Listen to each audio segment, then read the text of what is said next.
என் இனிய தமிழ் சொந்தங்களுக்கு இந்த காணொலி வாயிலாக என் அரசியல் ஆசான் திரு கேப்டன் அவர்களை பற்றி சில விஷயங்கள்.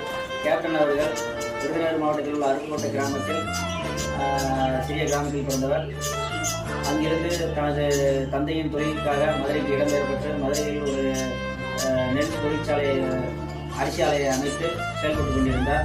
அந்த அரிசி ஆலையில் பணிபுரிந்து கொண்டிருந்த கேப்டன் விஜயகாந்த் அவர்கள் நடிப்பில் ஆர்வமாகவே திருப்பூருக்கு இடம்பெயர்பெற்று திருப்பூரில் ராவுத்தர் என்ற ஒருவருடன் நட்புறவு ஏற்பட்டு அவர் மூலமாக சென்னைக்கு சென்று சென்னையில் 1979 ஆண்டு தனது 27வது வயதில் முதல் படமாக இனிக்கும் இளமையில் நடித்து நடிப்பில் நிறத்திற்கு மட்டும்தான் அங்கீகாரம் உண்டு அப்படின்ற ஒரு சூழ்நிலையில் மாநிலத்திற்கும் அங்கீகாரம் உண்டு, மாநில நடிப்பிலும் மக்கள் மனதில் இடம்பெறலாம் என்ற ஒரு காலத்தரத்தை தனது நடிப்பின் காலத்தரத்தை முதல் தடவையாக கலந்து வைத்தார்.